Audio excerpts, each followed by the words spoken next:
Hi, my name is Ahmed. I come from the glorious country of Iraq, and I'm a born Muslim. My problem is that I practiced Islam when I was. Brother, first we request questions from the non-Muslims. Once all the questions from non-Muslims are over, inshallah, we'll give you a chance. Yeah, but I'm telling you my problem only. But you said you're Ahmed and you're a born Muslim. I am born Muslim. But now are you a Muslim or not? I'm agnostic. Oh, so now you have left the religion of Islam. Yeah, I'm confused. Okay, fine. If you have left the religion of Islam, you can ask the question, brother. Okay. So my question is, how come I don't have the faith that you and the other Muslims have and some of my friends, even though I practiced Islam a lot and I even did Umrah, but I still do most of the sins that are forbidden in Islam, and I sometimes am lazy to do the prayer and the other subjects we have to do in Islam.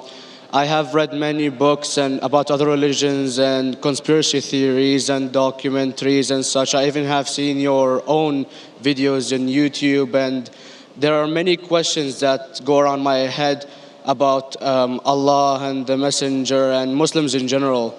And basically the most important question is, you said in one of your debates or questions that Allah is the creator and He's uncreated. But I have realized, how can the uncreated exist? And if He exists, how can we notice Him? How can we see Him or hear Him or feel Him or know of His existence if He's uncreated in our own dimension or so? That's one of the questions. Brother Ahmed said that he is a born Muslim. He comes from Iraq. He read the Quran, he read the books, but he commits many sins. He believes maybe sometimes he's agnostic and he's lazy for praying. Brother, before I answer your main question, if you do sins and if you are lazy for praying, that does not make you a non-Muslim. As long as you believe that praying is fard, sometimes you miss, it's a sin. It's a major sin that you sometimes don't pray, but that doesn't make you a non-Muslim. If you say praying is not required, then you're doing kufr. But if sometimes you do sin, sometimes minor sin, sometimes major sin, it is haram, it's forbidden, but that does not throw you outside the fold of Islam. There are sometimes waswasa of the shaitan asking you, you're a Muslim, but this is wrong in Islam, this is wrong. And it does deviate the person's mind. At that time, maybe your iman may be low. But these things should not make you consider that you're non-Muslim. Regarding a question that I mentioned in my speech, and you're right, that Almighty God is the creator, but He Himself is uncreated. You ask the question, how can the uncreated, how can we see the uncreated? And how it's possible. Allah subhanahu wa ta'ala is Khaliq, is the creator. And by definition, He's uncreated. Because normally people say that when they try and prove in logic that everything has a creator, who created this table, the carpenter, from where he got, from the tree, who created the tree, so it goes back to Allah. So when many of the people try to convince an atheist, they try and say that everything has a creator, and then they get trapped when the atheist asks him who created Allah. So if you hear my tapes, I never go that way. I ask the atheist that how did you come to know about the universe? How did you come to know about the functioning of the stars, of the sun? And he says, and goes back, that the creator. So it's the vice versa. So if you know how to deal with logic, you don't trip over this problem with the atheist trap, the Muslims or the believers, by saying who created Allah. By definition, Allah is uncreated. And if you ask the question, who created Allah? If you have heard my tapes, I give the reply, that suppose a person comes and says that my brother John. Yeah, I know, I saw that, I heard that's funny, but I mean, how does he exist if he's uncreated? Not that is Allah. Yeah. That's the difference between you and Allah. How does he exist means he was existing. He doesn't have a beginning. You and I have a beginning, that's human being. So that's the difference between us and Allah. You can't say that Allah has to be like us. If Allah is like you and me, why should we worship Him? I see, but have you heard of the phenomenon, the Big Brother? used by various orders and political agendas to control the people and such by implementing it into multiple gods, and then later on it became a monotheistic religions all over the world to make it easier for Big the Brother, people sorry, to... I've never heard of the religion Big Brother. It's not a religion. It's like a theory, an idea, basically. For What does it example, say? yes. What does this idea say? What does it say? Is that when you have a big brother, it's easier for you to live life. When you have someone watching you the whole time, understanding you the whole time, protecting you the whole time, being with you the whole time, and you can talk to him, although he never talks to you back, maybe in your dreams, due to your mind and such, it's easier for you to live. While a human who does not have a big brother and is not easily controlled into doing so and is having complete freedom is a danger for the major ruling powers and such. So what does this say? I don't understand. Big Brother may be the Big Brother may not be the. So what does it have to do with Islam and God? What does it have to do? Because basically Allah is watching you the whole time. So you want to say that Allah is like a Big Brother? Indeed, you use him for your protection so you won't be scared. You know what I mean? See, this is the hypothesis. Hypothesis. If you have heard, how do I convince an atheist? If you have heard my answer, that you said that you're agnostic, you're atheist. Yeah. So first thing I do to an atheist is I congratulate him. What? I congratulate him.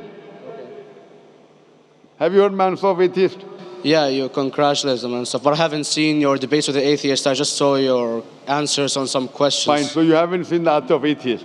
No, but I've seen your debate with David William Campbell. And that David William Campbell is not an atheist. Yeah, yeah. Now when an atheist tells me he does not believe in God like your theory of Big Brother, Yeah. and if you believe in that theory, I will ask you, first thing I do to the atheist, I congratulate him. You know why?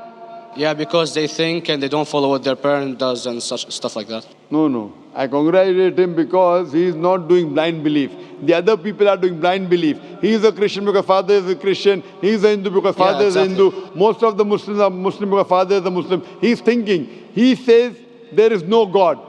He has said the first part of the Islamic Shahada, La ilaha. The reason I congratulate him is because he has said the first part of the Islamic Shahada, Islamic Creed, La ilaha. The only thing I have to do is illallah, which I shall do inshallah. So if you have heard my answer, an atheist becomes an atheist because he believes in science, he believes in logic. Or I ask him that if an equipment is bought in front of him, which no one in the world has ever seen, and if the question is asked that who will be the first person who will be able to tell you the mechanism of this new equipment, what is the answer? Of course, he's going to tell you the producer or the maker of this equipment. Creator, producer, maker. So when we ask him questions that how did this universe come into existence, he will talk about the Big Bang. This what we're going to talk is already mentioned in the Quran 1400 years ago in Surah Anbiya chapter number 21 verse number 30. Avalam yaral lazina kafaru anna samawati wal arda kanat ratkum fataknahuma. Do not the unbelievers see that the heavens and the earth were joined together and we clove them asunder. This what you came to know 50 years back is mentioned in the Quran 1400 years ago. Who could have mentioned that? Well, in various civilizations in like 2000 or 5000 BC before Islam came or Christianity itself, there was various civilizations that are good in astronomy and they know more about our solar system than we do now, sadly. Brother, your knowledge of science is little, not in-depth. I do agree. There are certain things which were known as hypotheses. For example, we came to know, we were proved that the earth was spherical in 1577. I know that in 6th century BC, there were Pythagoreans who believed that the earth was spherical. But the same Pythagoreans who believed the earth was spherical also believed that the earth was the center of the universe, which is wrong. You show me one civilization which believes 100% what the Quran has mentioned. I challenge you. What you say, so do you mean to say there was a person who said, okay, this civilization, out of 100 things, these 2 things are right. Out of 100 things, these 5 things are right. Out of this 100, and picked and chose. Who can do that? No one besides the Creator. Even if you know that there were 10 different civilizations, hundreds of civilizations, there is not a single civilization that you know in the past which knew 100% of science what we know today. So where is your logic? Where is your theory? I do know that certain things were hypotheses, which were proved later on. But there is not a single civilization which knows everything what is mentioned in the Quran. So the answer goes back to the original question, who could have collected this in the Quran? Someone 1400 years back, could he do and say, okay, out of these 100 things, these 3 are right, out of these 100 things, these 2 are right, out of this, it's not possible. Mathematically, it's not possible. Well, you never gave the idea of extraterrestrials or so. I mean, knowledge is power. And Brother, I'm asking a simple question. We are not come here to have a debate. yeah.